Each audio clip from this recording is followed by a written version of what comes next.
L'histoire des trois tonneaux, vous devenez ce que vous y mettez. Bonjour les enfants, bienvenue dans Les 1000 nuits de Bantam. Je suis Bantam, il est temps de raconter des histoires. Aujourd'hui, je vais vous raconter une histoire philosophique créée à l'origine par Bantam. Son nom est « Trois petits tonneaux en bois ». Bien que les trois tonneaux en bois se ressemblent exactement, leurs destins sont très différents. Êtes-vous prêts? Allons-y. Il était une fois, dans une forêt dense, un vieux charpentier intelligent et habile. Il a utilisé son chêne préféré pour fabriquer trois petits tonneaux en bois rond et dodus. Lorsque les trois petits tonneaux en bois furent fabriqués, ils reposaient sur le cadre en bois, riant et se disant « Nous devons rester ensemble pour toujours et être de bons amis. » Le vieux charpentier les tapota et dit « Même si vous avez la même apparence, ce que vous avez dans le ventre déterminera à quoi ressemblera votre avenir, tout dépend de vous. » Les petits tonneaux en bois ne comprenaient pas, ils pensaient juste que remplir des choses semblait amusant. Quelques jours plus tard, le premier petit tonneau en bois a été emporté par un fermier. Le fermier a rempli son ventre avec de l'engrais puant. Tout en faisant semblant, il dit « Ce seau est assez solide, utilisons-le pour contenir de l'engrais. » Ce tonneau en bois est devenu un seau à fumier et vit dans un coin malodorant. Quand les gens s'en approchent, ils froncent le nez et se couvrent la bouche. « Oups, c'est ce seau de merde sale, ne t'en approche pas. » Après avoir entendu cela, le seau à fumier baissa la tête et arrêta de rire. J'avais l'impression que c'était vraiment inutile. Le deuxième seau en bois a été emporté chez une femme du village et utilisé pour contenir de l'eau claire du puits. Chaque jour, les femmes du village puisaient et versaient soigneusement de l'eau dans des seaux en bois. Exposée au soleil, l'eau des seaux scintillait et même les chatons aimaient venir en prendre quelques gorgées. Tout le monde l'appelle affectueusement « Broder Buquet » et dit qu'il est propre et pratique. Le troisième tonneau fut le plus chanceux, car il fut repris par le propriétaire d'une taverne et utilisé pour stocker du vin parfumé. Les gens chantaient et le caressaient, l'arôme du vin remplissait l'air et même les abeilles de la forêt volaient pour danser autour de lui. Tout le monde l'appelle Monsieur Barrel, car il apporte toujours un goût de bonheur. Le temps passa de jour en jour, et un jour, les trois tonneaux en bois se rencontrèrent dans le rêve du vieux charpentier. Dune Buquet soupira et dit « Pourquoi ai-je la malchance d'être choisi pour porter ces trucs puants? Personne ne m'aime. » Le sot dit doucement « Peut-être que ce n'est pas le destin qui vous a choisi, mais ce que vous avez mis en vous-même. » Le tonneau dit avec un sourire « Oui. Regarde-moi, je suis imprégné de la sagesse des fruits, de la chaleur du soleil et de la magie du temps. Je sens bon et tout le monde m'aime. » Fanton resta stupéfait un instant, puis baissa la tête et réfléchit longuement.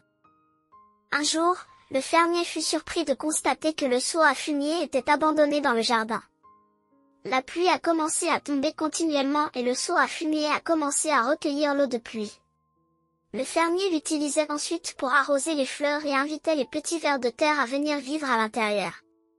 Une rafale de brise printanière souffla et le jardin devint particulièrement luxuriant. Tout le monde commença à le remarquer, mais ils ne purent s'empêcher de se couvrir le nez et de marmonner. « Eh? C'est pas le seau à fumier? Ça sent vraiment mauvais. » Mais lorsqu'ils se sont approchés, ils ont été surpris de constater que... Ah! Quelle belle fleur! Comment a-t-il grandi?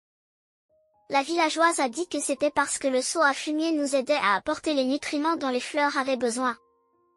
C'est réel, et regardez ce qu'il fait.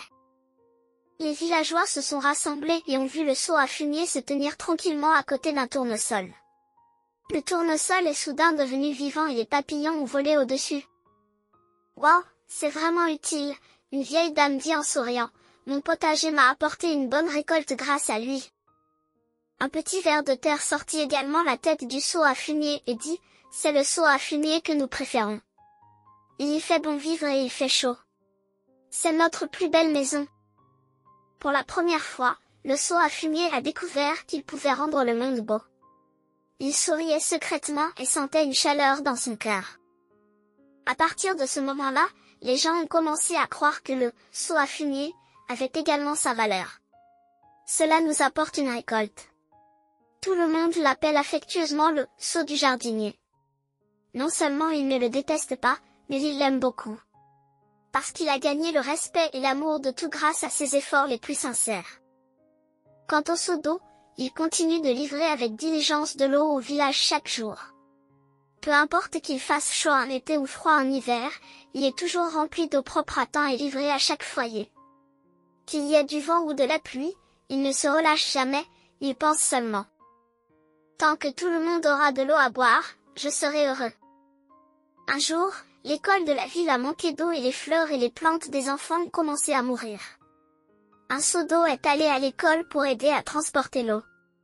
Il a fonctionné sans interruption du matin au soir, rendant tout le campus propre et frais. Même le directeur a été ému et a déclaré: Nous allons donner à Little Bucket une médaille pour le meilleur petit assistant. Les enfants ont également peint des petites étoiles, des petits visages souriants et un canard à lunettes sur son tonneau. Le seau rit bruyamment et pensa en lui-même: Je suis plus qu'un simple seau maintenant, je suis l'ami des enfants et leur petit héros cool. Et le tonneau a aussi un rêve différent. Un jour, il entendit un voyageur raconter une histoire dans le coin de la taverne, disant qu'il y avait beaucoup d'endroits à l'extérieur qui n'avaient jamais goûté de vin de fruits doux. Alors le tonneau dit au patron: Je veux partir loin et apporter notre bonheur à plus de gens. Le patron apota le couvercle et dit: Allez-y et apportez de la chaleur au monde. À partir de ce jour, le tonneau a commencé son joyeux voyage. Il était transporté sur une voiture et suivait la troupe dans de nombreux endroits, notamment dans les forêts, les châteaux, la campagne, les ports. Partout où ils allaient, les enfants l'utilisaient comme tambour et les grands-parents comme tabouret.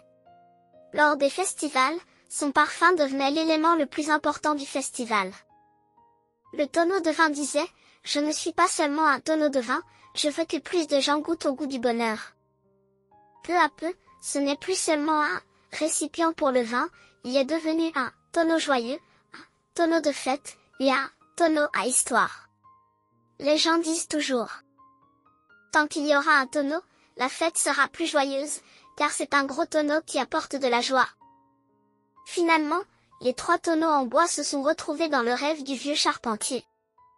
Le seau à fumier sourit et dit: Je suis occupé au jardin tous les jours, j'applique de l'engrais, j'élève des vers de terre et je plante des fleurs. Ma vie est tellement épanouissante. Bucket hocha la tête et dit: J'aime aussi apporter de plus en plus de fraîcheur à tout le monde. Voir les enfants sourire me comble de bonheur. Le tonneau battait le rythme et disait: Je suis désormais une ambassadrice mobile du bonheur, transportant des histoires partout, et tout le monde attend que je lance une fête. Le vieux charpentier regarda les 3 tonneaux avec un sourire et dit doucement: Vous êtes tous les mêmes tonneaux, mais vous êtes utilisés à des endroits différents et avez trouvé votre propre lumière. Ce que vous y mettez, qu'il s'agisse d'engrais, d'eau ou de vin, a sa propre valeur, représentant le travail acharné, la chaleur et le bonheur. C'est là le plus précieux de votre être intérieur. Les 3 tonneaux en bois se regardaient, riaient et dansaient en rond dans leurs rêves. Ils savaient que même s'ils avaient emprunté des chemins différents, le parcours de chacun était brillant. L'histoire est terminée. Les enfants, quel tonneau en bois préférez-vous? Est-ce un seau de jardinier qui embellit le jardin ou un seau de héros qui livre de l'eau? Ou peut-être un ambassadeur du baril qui répand le bonheur? N'oubliez pas que chacun de nous est comme un petit tonneau en bois. Ce que nous y mettons déterminera ce que nous deviendrons. Remplissez-le de vertu, de travail acharné, de courage et d'amour, et votre monde sera aussi beau qu'un jardin. Petit tonneau en bois, puissiez-vous être rempli d'amour, de courage et d'espoir, gargouiller, rouler dans le doux pays des rêves. Chers enfants, bonne nuit.